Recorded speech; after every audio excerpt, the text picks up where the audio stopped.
Arkadaşlar merhaba. Yeni bir videomla tekrar sizlerle beraberim. Şu anki aracımız Seat Toledo 2016 model 1.4 3 silindirli olan CUS motordan 7 ileri DSG şanzımana sahip aracımız. Bu araçla ilgili yapacağımız işlemler periyodik bakım, beraberinde ağır bakım dediğimiz işlemi yapacağız. Ağır bakım içeriğinde trigger seti, devir daim, antifriz bunlar değişecek ve genel kontrolünü yapacağız aracın arkadaşlar. Birazdan aracı kaldıracağız. Ön dizenini kontrol edeceğiz. Fren disk balataları vesaire bunların kontrolünü sağlayacağız. Arkadaşlar aracın tekerleklerini sökmeden önce ön takım boşluk kontrolünü gerçekleştirdik. Herhangi bir problem, sıkıntı yok. Yalnız tekerlekleri söktükten sonra ön fren balatalarının bitik olduğunu tespit ettik. Aracın ön fren balatasını değiştireceğiz. Beraberinde disk yüzeyinde de aşıntı söz konusu olduğundan ve tolerans değeri içerisinde olduğundan dolayı sadece yüzeyini temizlemeye yönelik bir torna işlemi yaptıracağız. Bunun haricinde şöyle gördüğünüz gibi aracın ön amortisörleri patlak. Aynı şekilde sağ ön amortisörümüz de patlak. Bunları özellikle göstermek istiyorum arkadaşlar. Bazı şeyler araç yerdeyken görünmeyebilir. Şimdi bu araç yere oturduğu zaman şu görmüş olduğunuz dış körük bunun üzerini kapattığından dolayı fark edilemeyebiliyor. Yalnız kaldırdığınız zaman açılan mesafede amortisörün de patlak olduğu bariz belli oluyor. Arka tarafa baktığımız zaman arka fren balatalarının durumunun iyi olduğunu görüyoruz. Arka ile ilgili herhangi bir işlem yapmayacağız. Arkadaşlar bir önceki çektiğim videomda muhakkak dikkat etmişsinizdir. Burası bu şekilde aşınmış. Bunun sebebi aracın alt kısmını sürtmüşler. Bu davlumbazın şöyle bu tarafa doğru uzanan bir üçgen bir parçası var. Aynen buradaki gibi. Buradaki parça olmadığından dolayı bu teli de bağlamadan önce zaman içerisinde aracın tekerleği davlumbaza sürtmesi sonucu bu şekilde buraya yemiş. Sonrasından da telle buraya sabitlemişler. Bu davlumbazı değiştireceğiz arkadaşlar. Haricinde sağ taraftaki davlumbazda da şöyle görmüş olduğunuz bir boşluk var. Burada normalde bir tane kapak olması gerekiyor. Bu kapağın amacı şurada gördüğünüz gibi farın arka kapağı var. Far ampulünü değiştirmeye yönelik yapılan bir işlem bu. Yani buraya kapak uyarlaması yapmışlar. Tabii ki kapak olmadığından dolayı çamurluk içerisindeki biriken lastiğin sıçratmış olduğu çamurlar burayı ciddi anlamda çamura bulamış. Buranın temizliğini yapacağız. Buranın eksik kapağını da tamamlayacağız. Ve ayrıca şurada gördüğünüz gibi aracın motor alt muhafazası yok. Yeni muhafaza takacağız arkadaşlar. Aşama aşama işlemlerime devam ediyorum. Dikkatimi çeken şeyler oldukça paylaşıma devam edeceğim.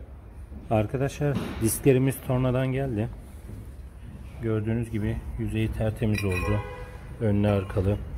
Belirttiğim gibi tolerans değerleri içerisinde taşlama işlemleri gerçekleştirildi. Birazdan disklerin montajını gerçekleştireceğim. Yeni balatalarımı takacağım. Balata ve disklerle ilgili işlemlerim bittikten sonra şöyle görmüş olduğunuz şu yüzeylerin temizliğini yapacağım. Jantları biraz zor çıkarttım, aynı şekilde arkalarda. Arka ve ön poryaların orta kısmı, jantın oturduğu yüzeyleri temizleyeceğim. Jantların göbek içerisini temizleyeceğim. Yarın öbür gün oldu lastik patladı vesaire bir şey oldu. Araç kullanıcısı lastiği söküp takma konusunda sıkıntı yaşamasın. Arkadaşlar bu arada yeni balata ile eski arasındaki farkı göstermek istiyorum sizlere. Gördüğünüz gibi yeni balatanın kalınlığı bu şekilde. Eski balatada bu şekilde. Yeniye kıyasla baktığınız zaman eski balata yeniye nazaran yaklaşık %80 %85 oranında aşınmış. Yaklaşık %10 %15 oranında bir pay kalmış. Balatanın değişim zamanı gelmiş. Böylelikle balatayı da değiştirmiş oluyoruz. Arkadaşlar aracın trigger setini söktüm. Devir daimi ile beraber. Şurada gördüğünüz gibi hafiften yüzeyinde bir tortu var. Bu tortuyu temizleyeceğim. Göstermiş olduğum yer devir daimin o-ringinin oturduğu bölüm oluyor. Yani yüzeyinin temiz ve pürüzsüz olması gerekiyor. Herhangi bir sızıntı vesaire yapmaması için. Şimdi araçtan sökmüş olduğum parçaları göstermek istiyorum size. Burada görmüş olduğunuz gibi gergi bilyamız, saptırma bilyamız ve son olarak devir daimimiz var. Elektrikli devir daim dediğimiz olay bu oluyor arkadaşlar. Şurada gördüğünüz gibi bir tane valve var. Aracın motor sıcaklık ve soğukluk değerine göre buradan almış olduğu komutla şu kasnağın ileri geri hareket etmesini sağlıyor. Bu parçayı da değiştiriyoruz. Yani bu devir daimin de tam değişim zamanı diyebilirim size. Şu deliğe dikkat ederseniz diğer deliklere nazaran şurada bir madde var. Yani şu görmüş olduğunuz madde antifriz sızıntısı. Yani devir daimin artık sızıntı yapmaya başladığı anlamına geliyor. Yani tam değişim zamanına denk gelmiş bu parçada. Arkadaşlar belirttiğim gibi 90.000 ile 120.000 kilometre arasında muhakkak trigger seti ve devir daiminizi değiştirin. Aksi durumda hiç hesapta olmayan farklı masraflarla karşılaşabilirsiniz. Burada sadece öneride bulunmak istiyorum sizlere. Arkadaşlar yeni trigger setini taktık. Yeni devir daimimiz, gergimiz, saptırma bilyamız ve trigger kayışımız. Arkadaşlar aracın trigger setini değiştirdim. Önceki bölümde de belirttiğim gibi araçtan sökmüş olduğum devir daim ve trigger seti bilyası, saptırma bilyası, gergisi. Beraberinde şu anda bakım işlemini gerçekleştiriyorum. Burada eski hava filtremiz gördüğünüz gibi. Burada da yeni hava filtremiz yer alıyor. Bunun haricinde ayrıca polen filtremiz var. Bu araçtan sökmüş olduğum kirlenmiş olan polen filtresi. Bu da yeni takacağım polen filtresi. Mazot filtresinin zaten yenisini taktım. Yine eskisini burada göstermek istiyorum sizlere. Son olarak da burada yağ filtrelerimiz yer alıyor. Gördüğünüz gibi yeni yağ filtremiz ve eski yağ filtremiz. Şimdi yeni filtrelerin montajını da gerçekleştireceğim. Aracın yağını boşaltacağım. Burada ayrıca fren balatalarımız var. Değişimini yapmış olduğumuz balatalar. İşlemlere devam ediyoruz. Arkadaşlar aracın son olarak bakım işlemini de gerçekleştirdim. Bütün filtreleri taktım.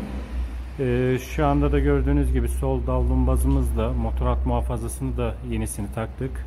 Herhangi bir işlemim kalmadı. Şimdi tekerleri takacağım. Araçla ilgili işlemlerimi sonlandıracağım inşallah. Arkadaşlar araçla ilgili işlemlerim tamamlandı. Haliyle yapılan işlemler sonrasında yol testine çıkmamız gerekiyor. Fren balatalarını değiştirdik. Trigger setini değiştirdik. Periyodik bakımını yaptık. Son olarak bir yol testi yapacağız bu nedenden dolayı. Test öncesi yine her zamanki gibi bu tarz çekimleri ben muhakkak yapıyorum. Şu an için araçla ilgili gördüğüm zaten bir şey yoktu. Test alanına gelinceye kadar haliyle aracı kullanıyorum. Bu süre zarfı içerisinde herhangi bir sıkıntı görmedim. Aracın sahibi şu anda serviste bekliyor. İşlemlerim bittikten sonra Allah'ın izniyle aracı kendilerine teslim edeceğim. Arkadaşlar anlatacaklarım bu kadar. Videoyu beğenmeyi ve bir sonraki videolardan haberdar olmak için kanala abone olmayı ve bildirimleri açmayı unutmayın. Kendinize iyi bakın, tekrardan görüşmek üzere. Hayırlı günler.